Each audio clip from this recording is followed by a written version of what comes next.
Oi gente, voltei para mais um vídeo, espero que o último desta sequência, falando sobre a estrutura do relatório. Bom, vou dar seguimento aqui a partir da seção de método agora. Mas antes de mais nada, eu volto aqui ao meu esquema de uma ampulheta muito bem desenhada, né? Que eu falei que a gente parte do geral para o específico, então costuma-se ter uma frase de abertura em um relatório, um artigo, uma tese, que ela é mais genérica, e você vai ficando cada vez mais específico entrando no seu tema.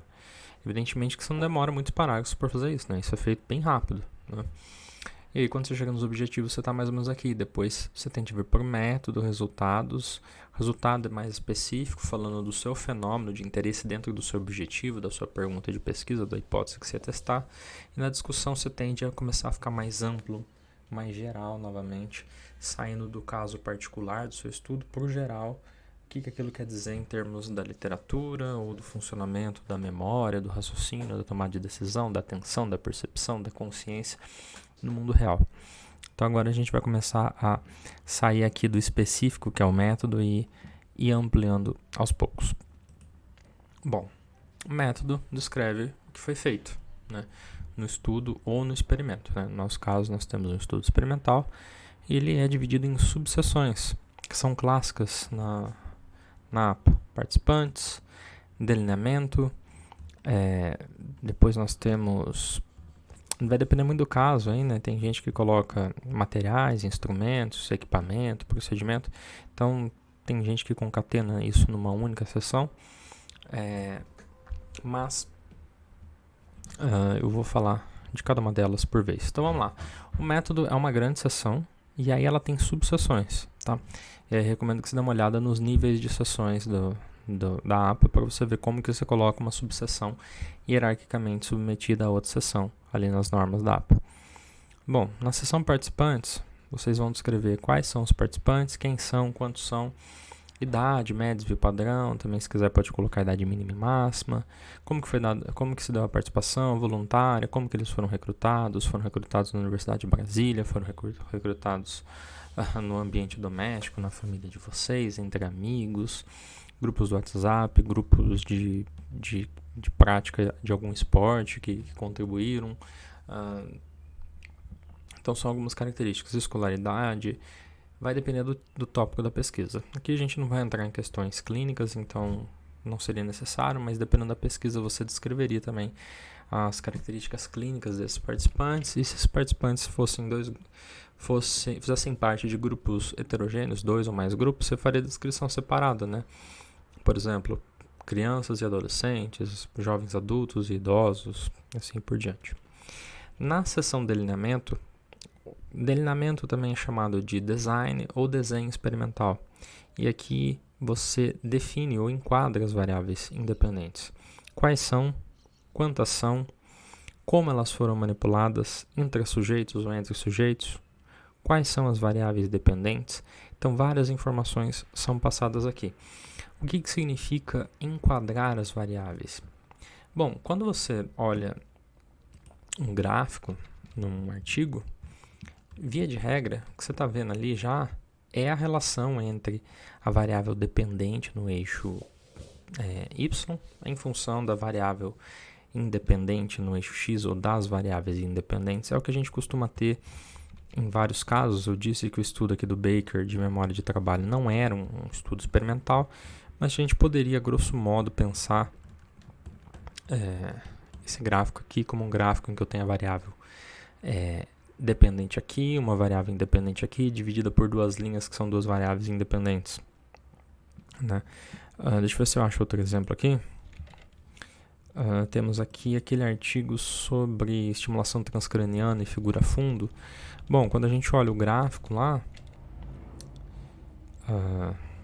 aqui, a região vista como figura, né, o percentual de vezes que uma região foi vista como figura, na verdade a gente poderia considerar a variável dependente em função de duas variáveis independentes à condição do participante, se era Shannon ou estimulação, e se a figura era uma figura familiar ou com parte rearranjada. Então tem duas variáveis independentes.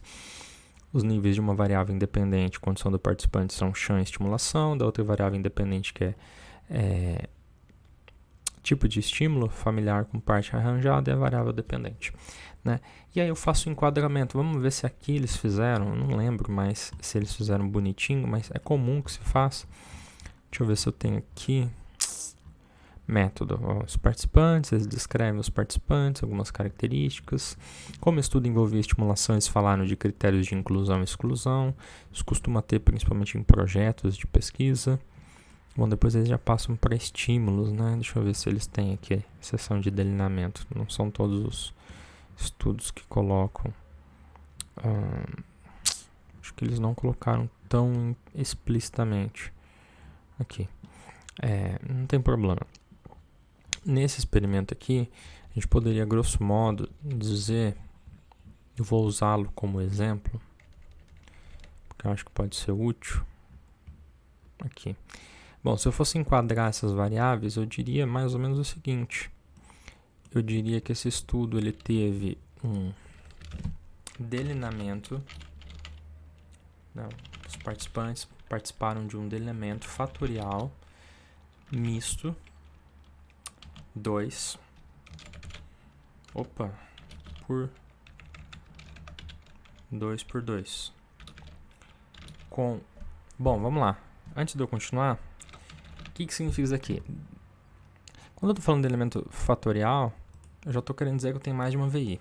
Eu posso ter um delineamento intra-sujeitos. O que é um delineamento intra-sujeitos? Por exemplo, um exemplo seria a tarefa de Stroop tradicional, em que você tem a VI, ela é a relação corpo-palavra, ela pode ser congruente e incongruente, e todo mundo é exposto às condições congruente e incongruente. Todo mundo passa pelas duas, embaralhadas. Esse delineamento é intra-sujeitos porque os participantes são expostos a todos os níveis da variável independente, da única variável independente. Ok? O que seria um delineamento entre sujeitos? Delineamento entre... acho que é assim agora, no acordo ortográfico, acho que é tudo junto. Não tenho certeza, mas de pensar aqui que seria um delineamento entre sujeitos. Eu falei lá no começo da disciplina de um exemplo em que os participantes viram um animal, uma espécie de uma lesma lá, e os participantes tinham que julgar quantas vezes que a lesma se encolhia quando ela via uma luz, né, que seria uma resposta condicionada à luz, né, que foi pareada com o choque previamente. E para alguns participantes eu dizia, olha só, o participante ia ver um vídeo. Espere muitas respostas da lesma, porque ela já está sendo treinada há muito tempo. Enquanto de outros participantes eu dizia, não espere muitas respostas não, condicionadas de encolhimento do corpo, ali, de retração do corpo, porque a gente acabou de começar as sessões de treinamento dessa lesma. Então aqui a gente poderia falar grosso modo que são as instruções que a VI, né? A VI é a instrução. E ela tem dois níveis, que é a expectativa de alta taxa de respostas e expectativa de baixa taxa de respostas. Só que aqui, criticamente, metade dos participantes são expostos aleatoriamente a essa instrução e a outra metade a essa. Então esse é um delineamento entre sujeitos, porque parte dos participantes passam por um nível da variável independente e a outra parte restante passa por outro nível da variável independente. Então é por isso que ele é entre sujeitos. Agora, quando você tem pelo menos duas variáveis, duas ou mais VIs, nós dizemos que nós temos um delineamento fatorial. Por quê? Porque nesse caso aqui, fator é sinônimo de VI, tá? Então, se eu tenho dois fatores, eu tenho um delineamento fatorial, tá? Se eu tenho três fatores, fatorial. E aí, como que a gente representa isso? Para cada VI, eu coloco um número aqui. Então, eu coloco aqui M, N... Vou pôr M, não vou pôr A, V, B, C, por exemplo. Cada letrinha, né, o A, o B e o C, ele representa uma VI, né? Então, cada número, no caso, representa uma VI. Então, aqui, por exemplo, poderia ser 2 por 3 por 4. Então, quantas VIs nós temos? No caso, acima, temos 3 variáveis independentes. E o valor de cada número representa o número de níveis de cada uma das VIs. Então, ali em cima eu teria, então, pegando esse exemplo aqui que eu estou mostrando, lá de cima. Então, eu teria uma VI com 2 níveis. Vou escrever aqui. Uma VI com 2 níveis. Uma VI com 3 níveis. E uma VI com 4 níveis. Então, eu poderia ter aqui, por exemplo, sei lá, vamos dizer que uma VI seria... deixa eu pensar aqui... Sexo. Sexo, grosso modo, não é manipulado, né? Mas sexo biológico teria, então, masculino e feminino, tá? Então, poderia ser uma variável, né? E é uma variável entre sujeitos essa, porque, evidentemente, as pessoas só são do sexo masculino e feminino, elas não têm como passar pelos 2 níveis aqui do ponto de vista experimental. Uma VI com 3 níveis poderia ser período do dia, por exemplo, em que a tarefa é realizada. Eu nem estou pensando em qual tarefa é aqui, tá? Estou pensando num caso genérico, né? Período, que poderia ser, então, manhã, tarde e noite. E aí, se é entre sujeitos ou entre sujeitos, é o que eu vou definir. Vou considerar um caso que é entre sujeitos também, tá? Então, um grupo de participantes passa por esse período, outro grupo por esse período. Um grupo passa por esse período manhã, outro grupo por esse período e outro grupo por esse período. E uma VI com 4 níveis, aqui já ficou mais difícil de pensar, poderia ser, sei lá, dose de alguma coisa, sei lá. Então eu vou pôr muito baixa, baixa, alta e muito alta. Tá? A partir disso, olha só, se eu multiplico 2 por 3, dá 6. 6 vezes 2 dá 24. Eu vou ter 24 condições experimentais. Quais vão ser essas condições? Ora, eu vou ter o masculino, manhã, muito baixa. E aí eu vou repetir isso, né? 1, 2, 3, 4. Então aqui eu vou ter o masculino, manhã, baixa. Depois eu vou ter o masculino, manhã, muito alta.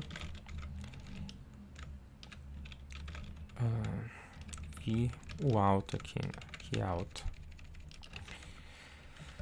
Bom, isso aqui é só para amanhã, né? Então aqui eu tenho 4. Aí se eu colocar aqui tarde, vai dar 8, certo? Grupos. Se eu criar aqui mais 4, eu vou ter noite mais 4. Então 4, 8, 12. Certo? E agora se eu copiar tudo isso aqui, eu não vou copiar para não tomar muito tempo, 4, 8, 12. Agora se eu copiar tudo isso aqui e substituir o masculino por feminino, 12 com 12, 24. Então o cruzamento das variáveis, né, 2 vezes 3 vezes 4, me dá o número de condições, porque as variáveis elas efetivamente se cruzam. Então todos os sexos estão cruzando com todos os períodos, todos os períodos com todas as doses, todos os sexos com todas as doses, e aí, a partir disso eu tenho diferentes condições experimentais. Tá? Agora, quando eu tenho um delineamento fatorial, se todas as variáveis são intrasujeitos, eu digo que eu tenho delineamento fatorial intrasujeitos. Se todas as variáveis são entre sujeitos, eu digo que eu tenho um delineamento fatorial entre sujeitos. E se eu tenho pelo menos uma VI entre e uma VI intra, posso ter quantos eu quiser. Eu posso ter 10 VIs entre sujeitos e uma entre sujeitos, ou 50 VIs entre sujeitos e uma entre. Eu digo que o meu delineamento fatorial é misto, tá?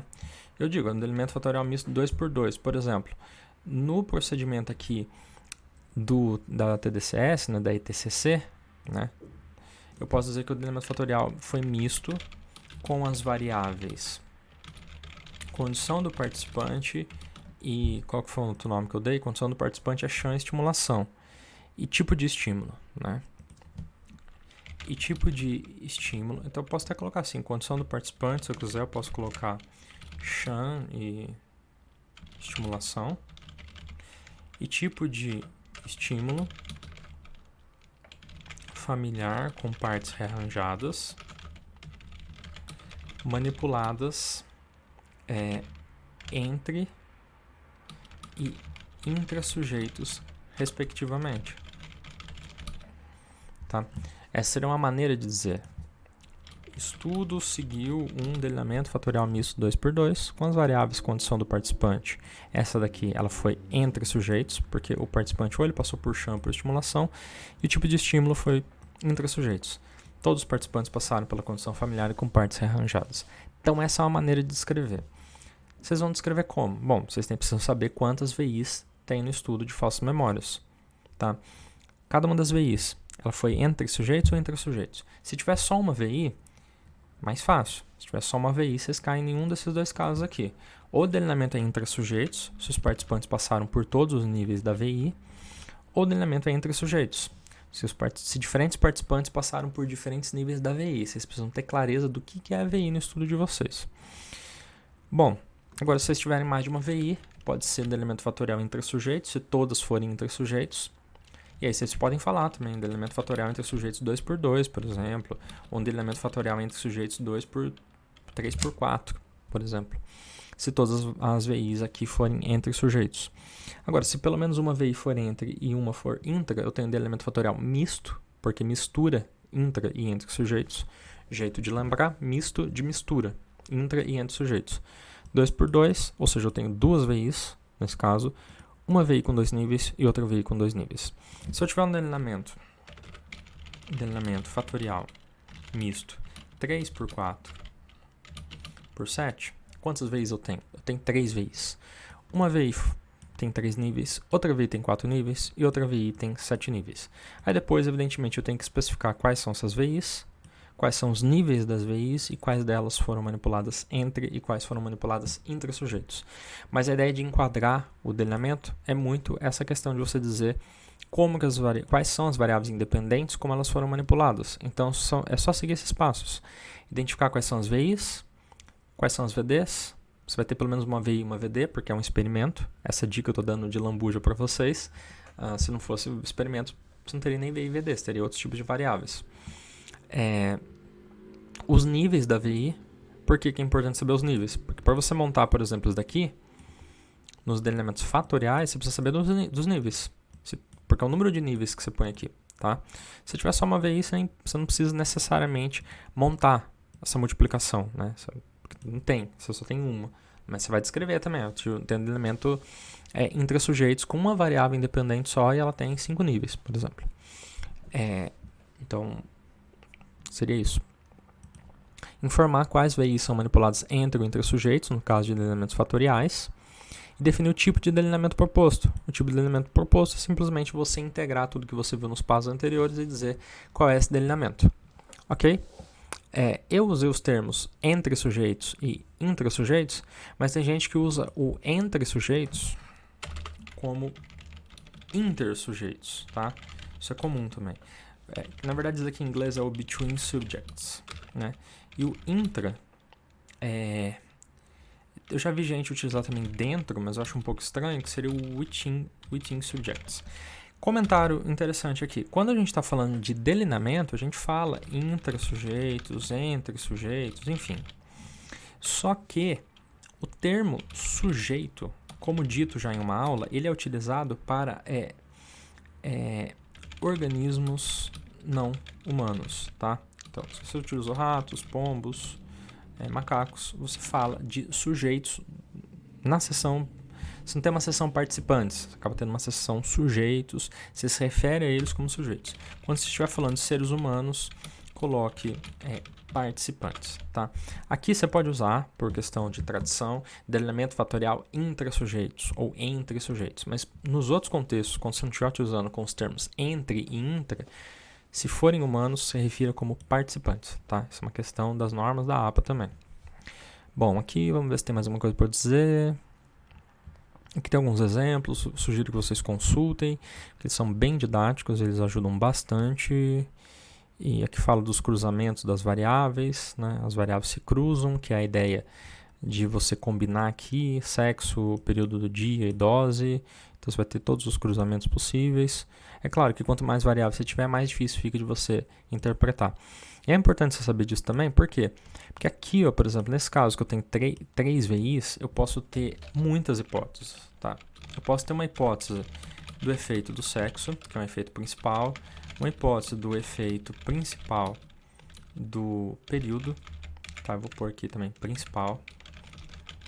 Aí eu posso ter uma hipótese do efeito principal da dose, e aí vem os efeitos de interação, né? hipótese do efeito de interação sexo-período. Eu posso ter uma hipótese, não necessariamente eu vou ter hipótese para tudo, tá? Mas eu posso ter de interação sexo-dose, hipótese do efeito de interação período-dose, que isso aqui geralmente é chamado de interações de primeira ordem, porque eu só tenho duas variáveis aqui. E aqui eu vou ter uma interação de segunda ordem, que daí é a hipótese do efeito de interação sexo, período, dose. Peguei todas as variáveis, tá? Então o negócio vai ficando mais complexo cada vez, né? Se eu tivesse uma quarta variável, ia ter várias interações de segunda ordem, ia ter mais uma hipótese de efeito principal, teria mais outras de primeira ordem e ainda teria uma hipótese de interação de terceira ordem, que seriam as 4 variáveis. Isso vai escalando muito. A gente não vai chegar a esse ponto, evidentemente, mas eu estou aqui aproveitando a deixa para falar sobre vários aspectos importantes. Bom, materiais, instrumentos e equipamentos. Olha só, o que são os materiais? Os materiais são os estímulos utilizados, ou seja, são as palavras, são as figuras, os vídeos, os sons, o que você apresentou para os seus participantes. No paradigma DRM nós temos coisas específicas e esses estímulos têm que ser descritos em relação a várias questões. Por exemplo, quantas palavras foram utilizadas? Da onde que essas palavras vieram? Você escolheu essas palavras, pegou de um artigo prévio? Essas palavras elas foram divididas em listas? Se foram divididas em listas, em quantas listas? Em quantas listas de quantas palavras cada? Houve contrabalanceamento, né? A questão do contrabalanceamento que é importante também. Então, no caso do paradigma DRM, a gente vai ter algo muito específico ali, né? Que a gente tem as listas. Foram utilizadas quantas listas? Foram utilizadas 20 listas, por exemplo. 20 listas. Quantas palavras que tinham cada lista? Cada lista tinha 15 palavras. Então, na verdade, você está falando que se utilizou 300 palavras? É isso? Mas todo mundo foi exposto a 300 palavras? Não, as pessoas foram expostas cada uma a 150 palavras. Ué, e as outras 150? Essas outras 150 foram contrabalanceadas. Então, alguns participantes foram expostos a essas 150 e outros foram expostos a essas. Então essas listas elas foram divididas? Elas foram divididas em 2 grupos de 10 listas cada. Então eu vou ter que explicar isso, né? Aqui eu estou explicando de um jeito meio que assistemático, mas tem um jeito sistemático simples de explicar isso em um parágrafo praticamente, tá? Não é difícil, tá? Você explica em um parágrafo isso. Cada uma das listas de 15 palavras, elas eram palavras relacionadas entre si, elas eram palavras não relacionadas entre si, o que elas tinham em comum. Depois disso, você utilizou mais palavras. Mas aqui foi utilizado o quê? Na fase de estudo, na fase de teste, em ambas as fases, como que foi? Tudo isso você tem que explicar. Como que você dividiu essa lista, como que elas foram organizadas, arranjadas. Outra coisa, e os atributos das palavras? Atributos das palavras. Bom, as palavras elas podem variar em concretude, emocionalidade, frequência, e a gente sabe, em pesquisa em memória humana, que palavras concretas são mais recordadas que palavras abstratas. Uma das hipóteses para isso é a teoria do código dual do Alan Paivio, né, que propõe, basicamente, que você tem mais códigos, mais representações mentais. Para uma palavra concreta, por exemplo, eu consigo pensar vamos ver, celular, tanto no objeto celular, quanto na palavra, no som celular, enquanto que talvez raiva, eu não consigo pensar numa imagem, né, numa imagem mental relacionada à raiva, eu só consigo pensar no conceito, na definição de raiva. Então tem mais códigos para a palavra celular do que para a palavra raiva, logo eu lembraria mais de celular do que de raiva, considerando concretude, né? Então eu tenho que tentar talvez contrabalancear, né? Criar listas que elas sejam mais ou menos equiparáveis, ou seja, se eu tenho dois grupos de listas, os dois grupos eles eram parecidos em concretude e em emocionalidade e em frequência. Então vocês têm que reportar isso. Bom, eu vou ajudar vocês nessa parte, tá? Então eu vou colocar no Aprender, ainda não está disponível, mas fiquem atentos, porque estará disponível lá uma lista dos atributos das palavras para vocês organizarem isso. Se vocês vão organizar isso em tabela, textualmente, aí vai ficar a critério de vocês, tá? Mas vai ter todas as palavras lá para vocês incluírem no relatório essas características, que é o que está aqui, ó. Também devem ser informados atributos relevantes. Por exemplo, no experimento aqui ilustrado, nossos participantes receberam os estímulos, palavras concretas e abstratas, certo? Você deveria, então, informar o total de palavras utilizadas, os subtotais, os percentuais por nível, a média e o padrão da medida de concretude e o banco de palavras de onde você tirou as palavras. Ou seja, você tem que citar a referência. Foi retirado de um estudo de Castilho e colaboradores 2009, por exemplo. Tem que citar de onde foram retirados esses estímulos, tá? Se você quiser apresentar a lista de estímulos, você pode apresentar como um anexo, tá, do relatório. O anexo, o apêndice, vem depois da seção de referências, ok? Então, é lá que deve constar a lista de palavras separada por grupo, por lista, se você quiser apresentar isso também. Como equipamento, vocês podem colocar se foi utilizado o computador, se a apresentação dos estímulos foi feita por computador, se foi utilizado algum software, ou seja, você utilizou cartões para apresentar as palavras e as palavras estavam escritas em cartões, você utilizou um software, você utilizou PowerPoint, você utilizou o CirclePy, é de praxe citar o CirclePy, tem uma maneira de citar, você pode procurar no Google, deixa eu ver aqui se eu consigo mostrar para vocês. Olha lá, vamos ver, CirclePy, how to cite, como citar, olha aqui, tem aqui, ó, citando o CirclePy. Então, eles sugerem que você cite alguma das referências relevantes. Vocês não precisam citar todas, tá? Mas olha só, eles dão algumas aqui opções, né? Essa daqui de 2019, que é uma que eu costumei citar. Tem também a de 2009 2007, que era muito citada. Essa aqui é do livro que saiu recentemente. Eu, particularmente, não citaria essa, porque eu não li o livro, tá? Eu li a primeira edição, a segunda edição não. Mas vocês podem citar uma dessas referências, só aviso que elas não estão exatamente no padrão APA aqui. Então, se escolherem alguma delas, cite ela, foi utilizado o software CirclePy, tá?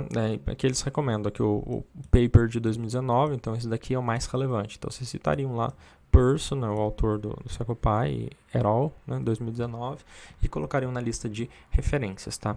É importante citar o software também, se quiserem, citem a versão que vocês utilizaram, que pode ser útil também. Bom, procedimentos. O procedimento consiste em descrever em ordem cronológica tudo o que aconteceu. Então, os participantes foram recrutados em corredores do CC Sul, foram conduzidos até o laboratório, eles assinaram um termo de consentimento livre esclarecido e depois iniciaram a tarefa. Na fase de estudo, os participantes viram tantas palavras. Cada palavra foi vista por tanto tempo, intervalo entre palavras. Então, você costuma explicar aqui que foi uma tentativa, né? Então, cada palavra foi vista, foi apresentada em minúsculas, por exemplo, em minúsculas, durante X segundos, com intervalo entre tentativas de, sei lá, Y segundos, ou você pode colocar Y milissegundos, se for o caso. Que se quiser também para padronizar, coloca milissegundos também.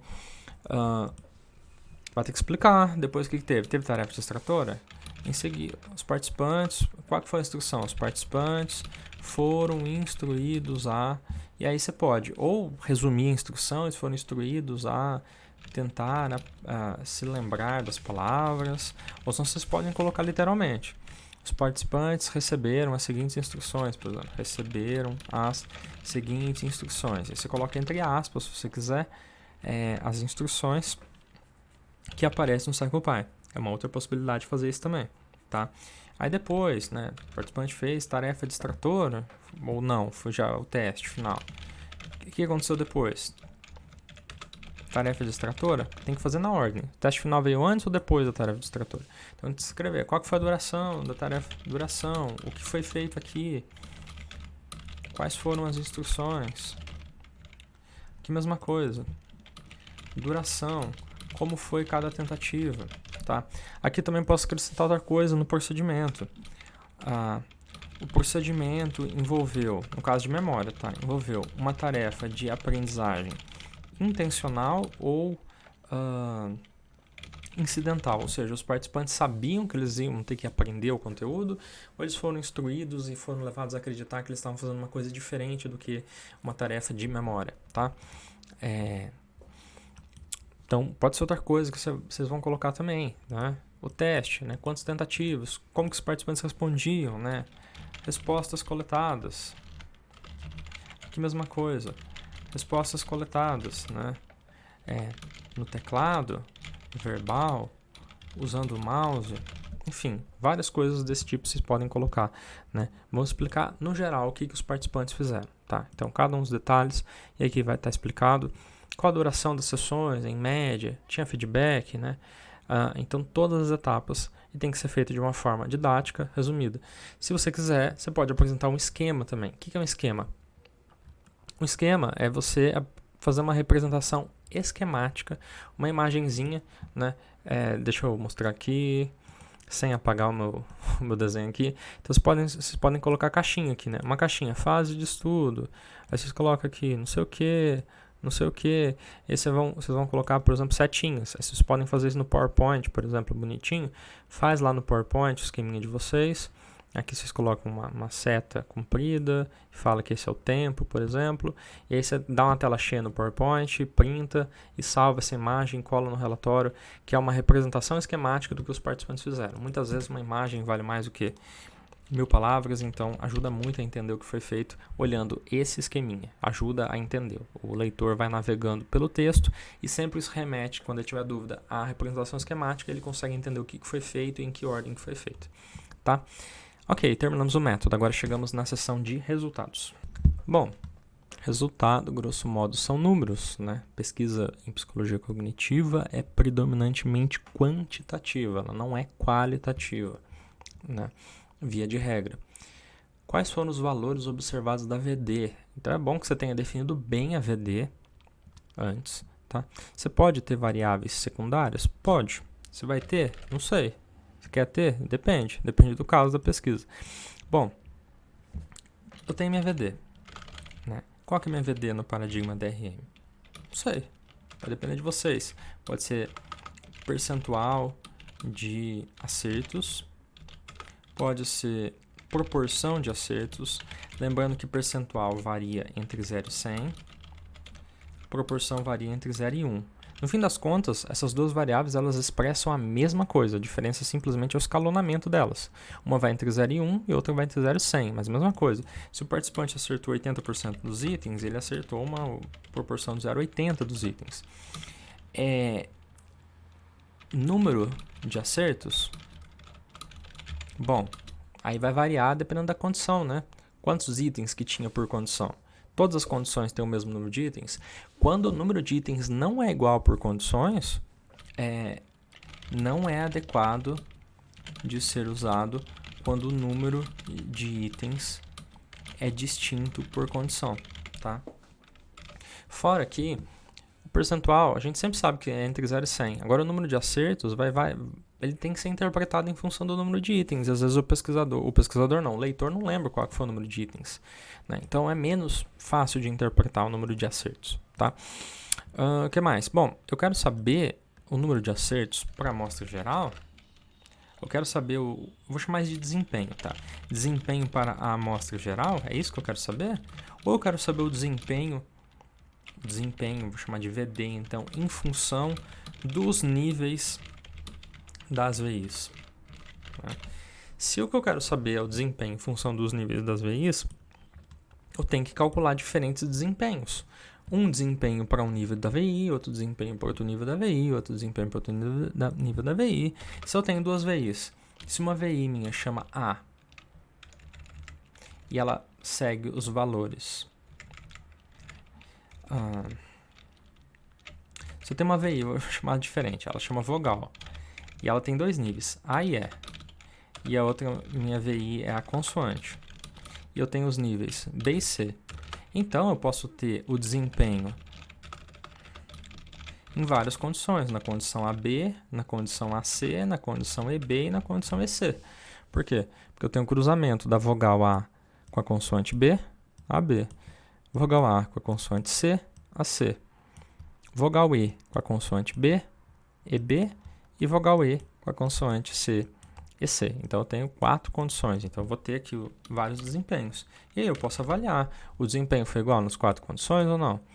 Teve um efeito de vogal? Quer dizer, o desempenho foi maior em A do que em E, em média? Teve um desempenho da consoante? O desempenho foi maior para B do que para C, em média? Teve uma interação entre essas duas variáveis? Quer dizer, o desempenho para as vogais, entre vogais A e E, a distância desses desempenhos entre A e E foi igual para os níveis de B e de C? Quer dizer, A e B comparado com E e B foi a mesma coisa que A e C comparado com E e C? Tá, isso daqui é um efeito de interação que eu estou avaliando, ok? Então, os resultados eles podem ser apresentados de forma cursiva, ou seja, de forma narrativa, textual, em tabelas ou em gráficos. Sugiro que vocês voltem para a aula que eu fiz sobre análise de dados, em que eu apresento algumas possibilidades de como apresentar os resultados utilizando o paradigma DRM de falsas memórias.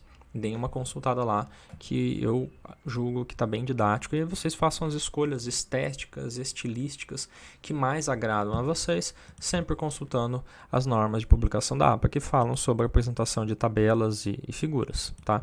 E evitem a redundância das informações. Aqui, evitar a redundância. Aqui as instruções já falam isso porque isso está no manual também. Se algo já está ilustrado na tabela, não há necessidade de dizer tudo de novo no corpo do texto. No caso, quando você utiliza tabela e figura, você necessariamente precisa, tá, dar um título à sua tabela, à sua figura, fazer uma chamada dessa tabela ou dessa figura no texto. Então você tem que falar, tabela 1 apresenta blá blá blá. Evitem utilizar os termos a tabela 1 acima ou a tabela 1 abaixo, a figura 1 acima, a figura 1 abaixo. Não usem referências posicionais em relação à tabela com texto, tá? Isso não é uma boa prática.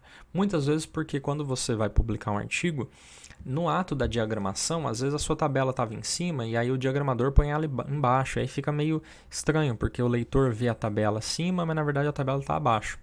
Então, vocês não devem utilizar linguagem posicional para se referir à tabela e à figura em relação ao texto. Mas vocês podem se referir à tabela e à figura posicionalmente em relação à própria tabela ou figura. Ou seja, explicando. Então, eu tenho aqui uma figura que, na verdade, ela tem 2 painéis. Então, eu tenho um gráfico aqui e eu tenho outro gráfico aqui. Um do lado do outro. E é a mesma figura, tá? É uma figura com 2 gráficos. E aí eu tenho ali... Deixa eu ver se eu acho aqui... não sei. Vou fazer aqui de qualquer jeito. Então você tem um scatterplot lá. O meu scatterplot lindo. Então eu tenho 2 scatterplots. Tá? Tem esses padrões aqui.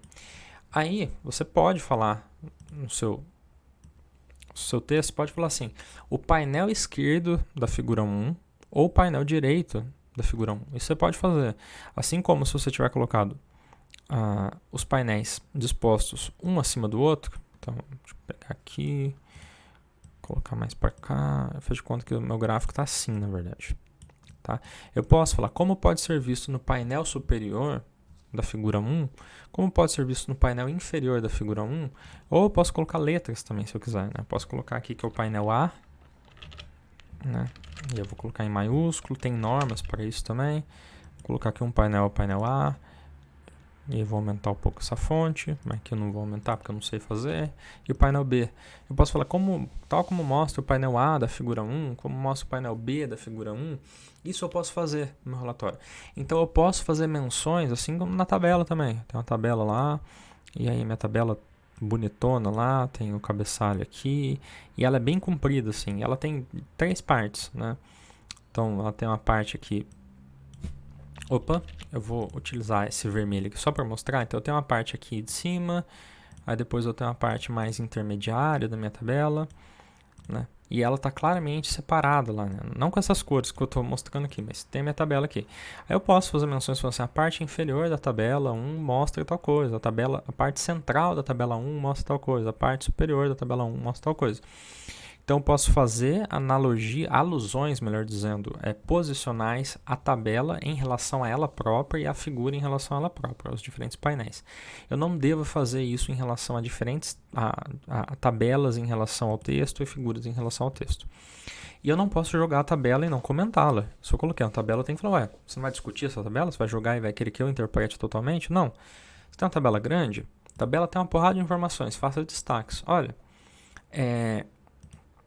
3 achados na tabela são dignos de nota. Primeiro, blá blá blá blá blá. O leitor olha, ele está destacando isso daqui. Segundo, blá blá blá blá blá. Aí você fala, ele tá destacando esse resultado. Terceiro, blá blá blá blá, está destacando isso daqui. Então você faz os seus devidos destaques e você está já falando o resultado, interpretando ele, mostrando para o leitor o que tem de importante. Isso daqui é o equivalente a você ir apresentar para uma pessoa querida um ambiente, um local, e você pegar ela pela mão e mostrar, olha, aqui fica a sala, aqui fica não sei o que, ou você está visitando um museu, olha, aqui tem isso, está visitando um ponto turístico, olha, aqui é o Museu Nacional de Brasília, aqui é a Esplanada dos Ministérios, aqui é a Catedral. Você está pegando pela mão e fazendo destaques. Você não está falando assim, então, isso daqui é Brasília. Não, eu vou fazer destaques específicos, aquilo que eu acho que eu devo chamar mais a atenção do meu leitor. Ele pode olhar coisas que você não chamou atenção, evidentemente, mas você está tentando fazer um argumento ali, dentro do contexto dos objetivos da sua pesquisa, da hipótese que você queria testar, e evidentemente é isso que você vai destacar, aquilo que é mais importante e relevante para aquilo que você está investigando. Tá? Então, no estudo experimental, lembre-se que hipóteses estão sendo testadas. Assim, uma boa dica é organizar os dados à luz de cada hipótese, ou seja, falar das hipóteses. O nosso estudo do paradigma DRM tem hipótese de efeitos principais? Tem hipótese de efeito de interação? Apresente os resultados tentando falar se as hipóteses foram apoiadas pelos dados ou não. Uma coisa que é interessante falar, que é típico na mídia, na conversa cotidiana, em canais do YouTube, em podcasts, as pessoas falarem que cientistas confirmaram, cientistas provaram. Olha, no linguajar cotidiano, esses 2 verbos, confirmar e provar, eles são comumente não adotados em ciência, em psicologia cognitiva. Tá? O termo prova geralmente é utilizado em matemática, para falar de uma prova matemática, de provar, por exemplo, que, que o fatorial de um número é igual a 0, por exemplo, a 1, sei lá. Qualquer coisa assim. Ou provar o teorema do limite central em estatística. Para isso a gente tem provas matemáticas. Agora, em ciência mesmo, a gente costuma utilizar outros verbos, né?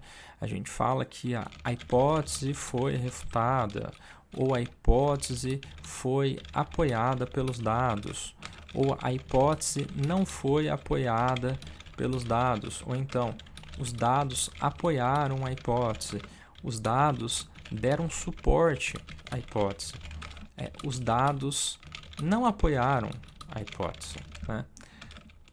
Os dados são congruentes com a hipótese, tá? Ou os dados são incongruentes com a hipótese.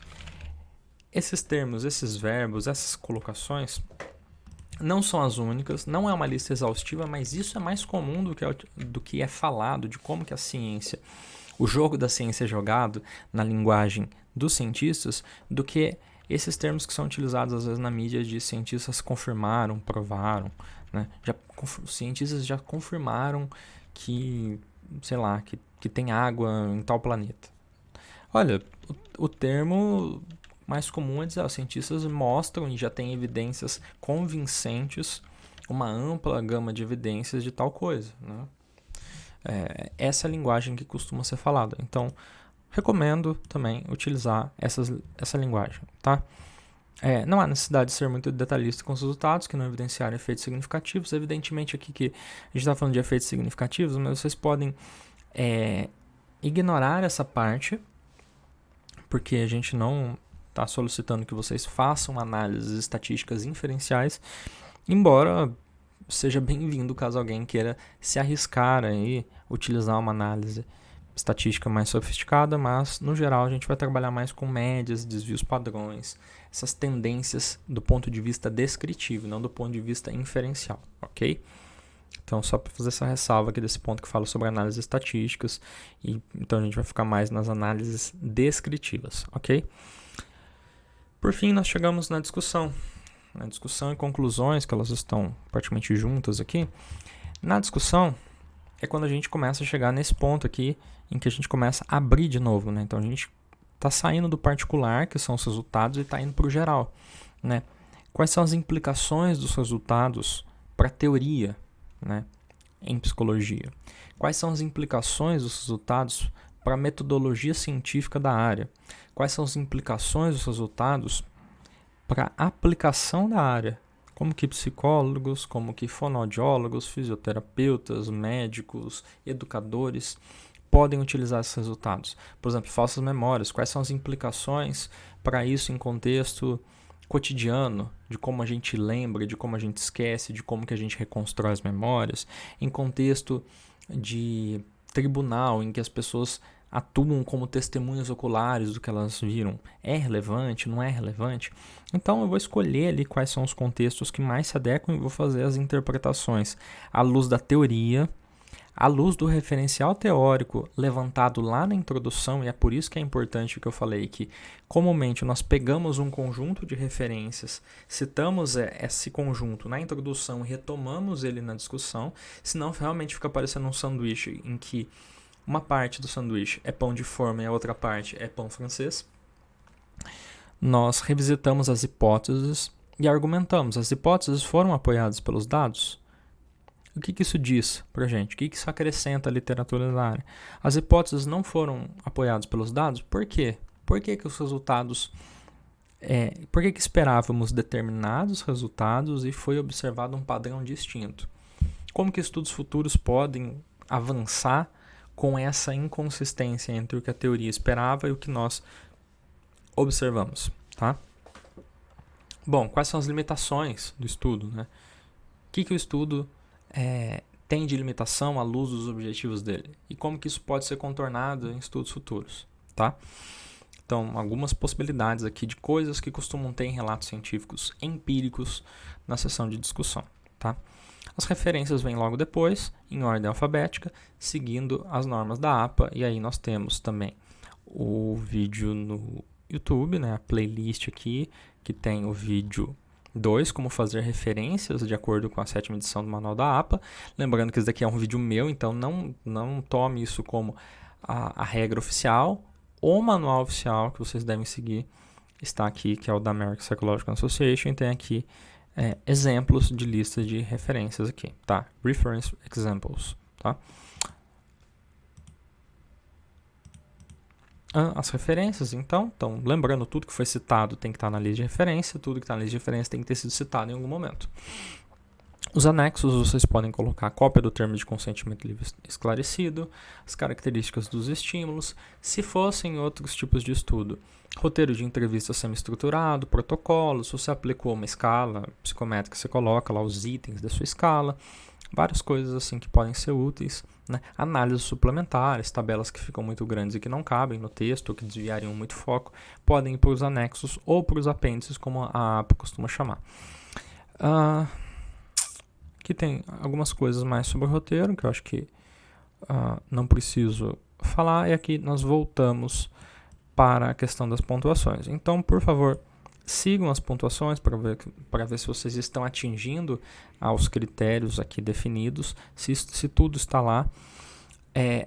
As normas da APA não costumam separar objetivos, justificativa, hipóteses e racionais em seções, mas nós solicitamos que vocês explicitamente separem para deixar claro para nós, quando formos corrigir, que vocês estão diferenciando o que é objetivo, o que é justificativo, o que é hipótese, o que é racional. Se vocês quiserem, se pode separar os 4, se quiserem, pode separar em pares, já que objetivos e justificativa andam de mãos dadas por um lado, hipóteses e racionais andam de mãos dadas por outro. A separação não faz parte das normas da APA, estou reconhecendo isso, mas aqui neste treino de relato científico, essa separação pode ser útil para esse treino, tá?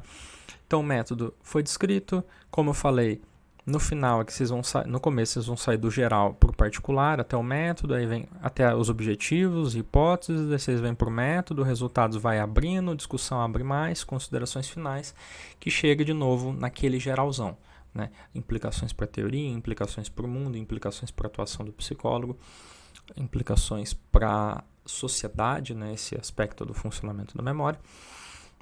São algumas possibilidades. Vocês precisam citar tudo? Implicação teórica? Não. Implicação teórica, implicação para a sociedade, implicação... Não. São várias possibilidades de como enriquecer um trabalho, trabalhando em diferentes frentes. Frentes metodológica, conceitual, teórica, empírica.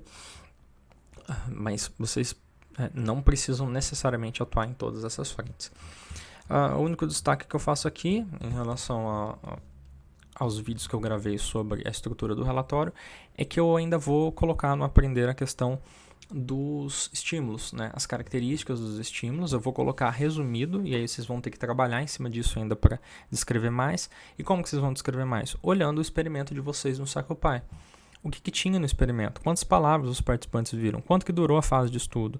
Quanto tempo que foi apresentado cada palavra? Vocês vão ter que olhar os componentes ali de texto, componente de intervalo entre estímulo, como que o participante dava resposta, ele dava alguma resposta na fase de estudo? E na fase de teste final, na fase de teste, e na tarefa de extratura, ele dava alguma resposta? Quanto tempo que durava? Várias coisinhas assim, tá? Então é isso, espero que esses 3 vídeos, né, que eu gravei tenham sido úteis, que ajudem vocês a elaborar o relatório. Lembrando que muitas das informações sobre normas da APA estão disponíveis aqui, o manual está disponível no Aprender. Vocês também podem utilizar, como é colocado aqui, o site do appstyle.apa.org, que é um site oficial da APA também, que lá tem mais exemplos, tem mais informações, infelizmente em inglês, porque o site é em inglês. Vocês podem consultar referências no Google Acadêmico, que é altamente recomendável. Procurem, por exemplo, pelo professor Pedro Albuquerque, que tem muito material lá da Universidade do Minho, em português, muitos deles, sobre falsas memórias. E tem mais uma coisa que eu quero mostrar aqui, deixa eu ver se eu consigo mostrar para vocês. Então, assim, o que eu queria mostrar, na verdade, é que aqui na playlist de falsas memórias, se vocês entrarem na descrição dos vídeos, vocês vão ver que tem algumas referências, tá? Que eu menciono. Outras vão estar no Aprender e outras vocês encontram em sites como Cielo, né? Jogando falsas memórias, aqui igual eu coloquei. Aqui o professor Pedro tem algumas coisas, como eu mostrei. Poderia colocar também Paradigma, DRM. Né, vai aparecer algumas coisas aqui, ó, Pedro Albuquerque de novo, mecanismos explicativos das falsas memórias no paradigma da DRM, produção de memórias falsas, aplicação de novo, professor Pedro, alguns artigos aqui no Brasil, falsas memórias no paradigma da DRM, aspectos comportamentais e eletrofisiológicos no paradigma da DRM. Então tem muita coisa aqui em português, claro que tem coisas em inglês também, se vocês se sentirem encorajados a pesquisar literatura internacional, né? Em língua inglesa vai ter muito mais material do que em português, mas em português nós temos muita coisa também que pode ajudá-los a embasar o relatório, tá bom? Então, mais uma vez, espero que o material tenha sido útil e até uma próxima oportunidade.